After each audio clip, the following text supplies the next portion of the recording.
যে চিত্র, যে অবস্থা দাঁড় করিয়ে দিয়েছে, মানে মুসলমানরা এখন এই মুহূর্তে দাঁড়িয়ে বাংলার মাটিতেও যেন আমার মনে হচ্ছে বহু জায়গাতে যেন আমরা মাথায় টুপি পাগড়ি পরে রাস্তায় বেরোলে একটু লজ্জা লজ্জা ভাব মনে হচ্ছে, যেন মনে হচ্ছে এই মুহূর্তে এক শ্রেণীর মানুষ এমন নজরে দেখছে যেন মনে হচ্ছে এইগুলো আসলে রোহিঙ্গা। কি গো, যেন মনে হচ্ছে এইগুলো এই দেশের বাসিন্দা নয়। এই কারণগুলো তো আমরাই তৈরি করেছি। কারণ এই যে ৭৯ বছর ঘুমিয়ে কাটিয়েছি না, এতদিন পর্যন্ত জাগ্রত হয়নি। ছোট্টবেলায় আমি বারবার বলি, ওই যে খরগোশ আর কচ্ছপের গল্প শুনেছেন না? কচ্ছপ আর খরগোশের প্রতিযোগিতা, বলে দুইজনাই চয় কুয়ার কাছে যেতে হবে। তো খরগোশ বলছে, আমি এত গতিতে ছুটি, আমার সাথে এই কচ্ছপ ছুটবে, আমার একটা ইনসাল্ট হবে না? বরঞ্চ আমি আরাম করে ঘুমাই, কচ্ছপ যাচ্ছিস যা, আমি ঘুম থেকে উঠে ঠিক নির্দিষ্ট জায়গায় পৌঁছে যাব। খরগোশের ঘুম ভাঙলো যখন, কচ্ছপ কোথায় তখন? জোরে বলেন না, কোথায়? মানে যখন জেগেছে তখন কচ্ছপ নিজের গন্তব্যস্থানে, জোরে বলেন, গন্তব্যস্থানে পৌঁছে গেছে। আজ আমরা যদি আমাদের ভিতরে ভাবনা চিন্তা না করি, আজ যদি আমরা জাগ্রত না হয়, হ্যাঁ দিন দিন বাঙালিদের ভিতরেই দ্বিচারিতা শুরু করেছে। আমরা শুধু নিজেদেরকে মুসলমানের জায়গা থেকে বলবো না, এসআইআর করবি কর, বহু জায়গায় আমরা লক্ষ্য করে দেখি এই গুণ মেনে নেওয়া কোনোদিন সম্ভবপর হবে না। ইয়াহাবু লিমান ইয়াশাউ ইনাসা ওয়া ইয়াহাবু লিমান ইয়াশাউ যুকুর আও ইউযাওযিজুহুম যুকরানা ওয়া ইনাসা ওয়া ইয়াজআলু মান ইয়াশাউ আকিমা। 25 নম্বর পারা 7ম নম্বর সাফার ভিতরে আল্লাহ বলেন, পুত্র কে দান করেন? জোরে বলেন, আল্লাহ। মেয়ে কে দান করেন? আল্লাহ। 2টাই কে দান করেন? 12টা কে দান করেন? 6টা কে দান করেন? আর 0টাও কে দান করেন? জোরে বলেন। এখন বলছে 6 জন যার বাপ হবে, এই কিতাব কি অরিজিনাল না ভেজাল? জোরে বলেন। নাম্বার 1 না ভেজাল? জোরে বলেন। যে রব আমরা পেয়েছি নাম্বার 1 না ভেজাল? যে নবী আমরা পেয়েছি নাম্বার 1 না ভেজাল? যে কিতাব আমরা পেয়েছি নাম্বার 1 না ভেজাল? যে ধর্ম আমরা পেয়েছি নাম্বার 1 না ভেজাল? যে জাতি আমরা হয়েছি নাম্বার 1 না ভেজাল? যে উম্মত আমরা হয়েছি নাম্বার 1 না ভেজাল? এখানে বসে আছেন যারা, এবার ভেবে চিনতে জবাব দেবেন তারা। সব পেলাম নাম্বার 1, এখন বসে আছি যারা, তারা ভাবনা চিন্তা করে এবার বলেন, আমরা নাম্বার 1 না ভেজাল?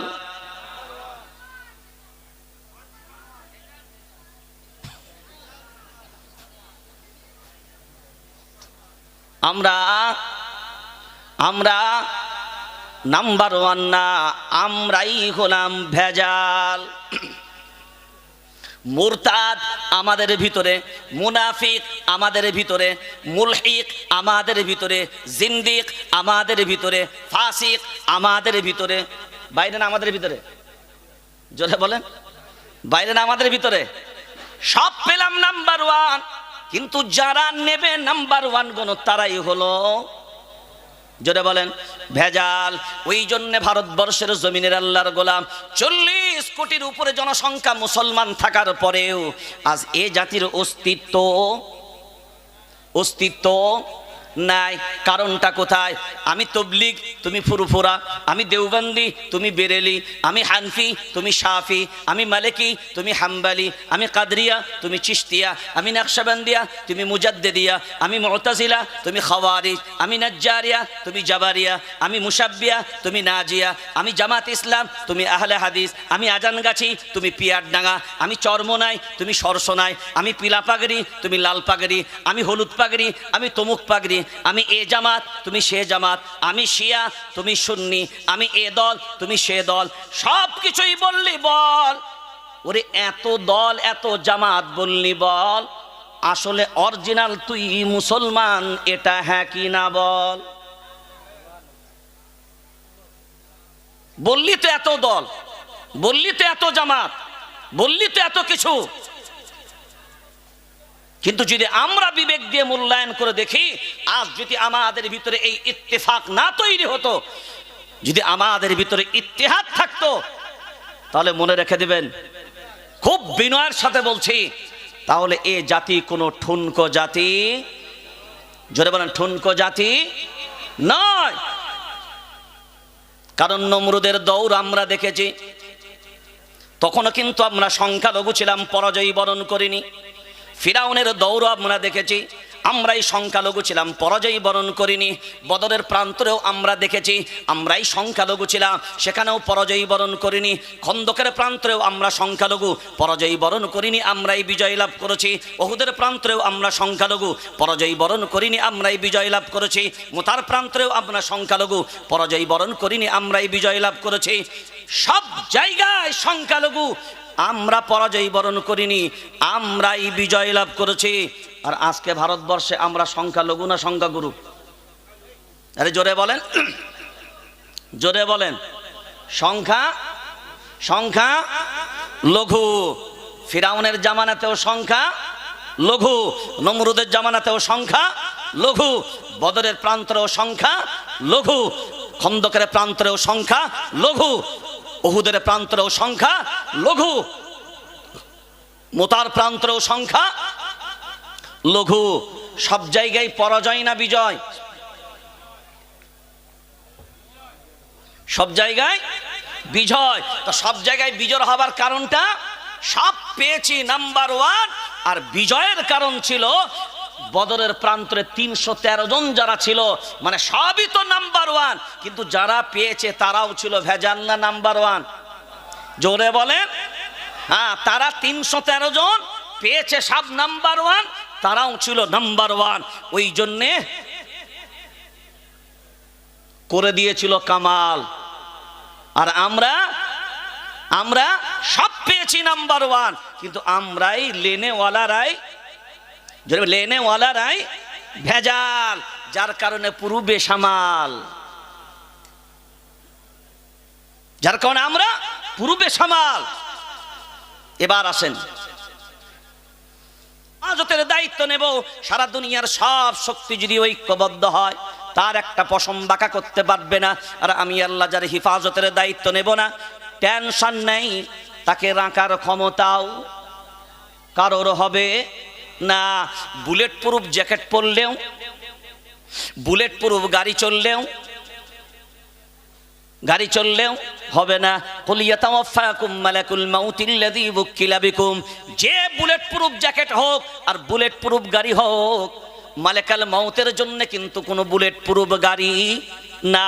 তুই যদি মনে করো কিলার ভিতরে এমন জায়গায় গোপন ভাবে রেখে দেব, সীসা গলা প্রাচীরের নেই দাঁড় করিয়ে দেব, রাং তামা দিয়েও সিল করে দেব, তারপরেও আমি আল্লাহ বললাম শুনে রেখে দাও, এত মজবুত কিলার ভিতরেও যদি রাখো, আইনামা তাকুনু ইউদরিকুমুল মাউত ওয়ালাউ কুনতুম ফি বুরুজিম মুশাইয়াদা।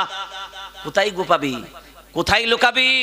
মনে রেখে দাও, আল্লাহর হাত থেকে ছাড় পাওয়া এত সহজ ব্যাপার নয়। আর কেউ যদি মনে করে চেয়ারটা পেয়ে গেছি বাস, তবে তাদের জন্য বলছি শুনে রেখে দেন, এই যে আমি সিদ্দিকুল্লাহ এই চেয়ারটাই বসে আছি না, আমি বসে আছি না, আমার পূর্বে কেউ ছিলেন না, আমি একাই বসছি? জোরে বলেন। আমার পূর্বেও কে এতে বসে ছিলেন? এখন চেয়ারটা কি মাদ্রাসার না ভাড়া করা? জোরে বলেন, জোরে বলেন। ভাড়া করা। আমার পূর্বেও এই চেয়ারে একজন ছিলেন, তিনি নেমে গেলেন, আমি চেয়ারে বসলাম। এখন আমি চেয়ারটা বসতে পেয়েছি বলে আমি যদি মনে করি এটা আমার বাপের,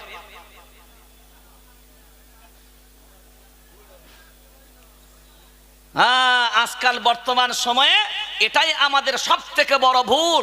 চেয়ার পেয়েছেন, মনে রেখে দেবেন, যে চেয়ারে আজকে আপনি বসা আছেন ওই চেয়ারেই কিন্তু একদিন ইন্দিরা গান্ধী বসেছিলেন। আজকে কিন্তু চেয়ার আছে, তিনি কিন্তু আজ ভারতবর্ষের জমিনে, যে চেয়ারে আপনি বসে আছেন ওই চেয়ারে কিন্তু একদিন রাজীব গান্ধীও বসেছিল। কিন্তু আজকে চেয়ার আছে, তিনি নেই। ওই চেয়ারে কিন্তু অটল বিহারী বাজপেয়ীজি বসেছিলেন। চেয়ার আছে তিনি, চেয়ার আছে তিনি। হ্যাঁ, আজকে আপনি বসে আছেন, কালকেও চেয়ার থাকবে আপনি, চেয়ার থাকবে আপনি, আপনি। হ্যাঁ, এটাই হলো দুনিয়ার দস্তুর। কারণ মনে রেখে দাও রে আল্লাহর গোলাম, কোনোটাই চিরস্থায়ী না। ওই জন্য দেখবেন মাকড়সা, আল্লাহ খুব সুন্দরভাবে এই কথাটা বলেছে, মাসালুল লাযীনা ইত্তাখাযু মিন দুনিল্লাহি আউলিয়া কামাসালিল আনকাবুত। হ্যাঁ, যারা দুনিয়ার সব ভরসা তাদের প্রতি করো, ওই নেতাদের প্রতি, ওই মন্ত্রীদের প্রতি, ওই ক্ষমতাধরদের প্রতি, আল্লাহ বলেন এগুলো সব মাকড়সার জাল। আল্লাহু আকবার বলেন, এগুলো সব মাকড়সার জাল। কিসের জাল? কিসের জাল? মাকড়সার জাল বোঝেননি? আপনার ঘরে যদি এখন নতুন ঘর করেছেন, মাকড়সার জাল একটা ভালো করে খুব সুন্দরভাবে রাতে দেখবেন মাকড়সা খেটে একদম পুরো ঘর একদম ঘিরে দিল। ঘিরে দেওয়ার পরে আপনি সকালে গিয়ে দেখছেন, ওরে বাবা, আমার নতুন ঘর, কালকে আমার জামাই এই ঘরে ঢুকবে, আর এ বেটা পুরো ঘর দখল করে বসে আছে। এখন ও যে ঘরটা দখল করেছে, এখন দখল করার পরে মাকড়সা দেখবেন জালটা বুনার পরে বসে কোথায়? একদম বীজখানে। কোনখানে? মাঝখানে। আর মাঝখানে বসার পরে ও মনে মনে ভাবে সারা রাজত্ব আমার। কি? আর ওই জালে পরে কারা? মশা আর মাছি যারা। আল্লাহু আকবার বলেন, কারা পরে? মশা আর মাছি যারা। এখন মশা আর মাছি যখন একটা করে পড়ছে, ও মাঝখান থেকে ও মনে মনে ভাবছে ফাঁদ আচ্ছা পেতেছি, একটার নাম এনআরসি, এই তো টপা টপ রোহিঙ্গা গুলো পড়ছে।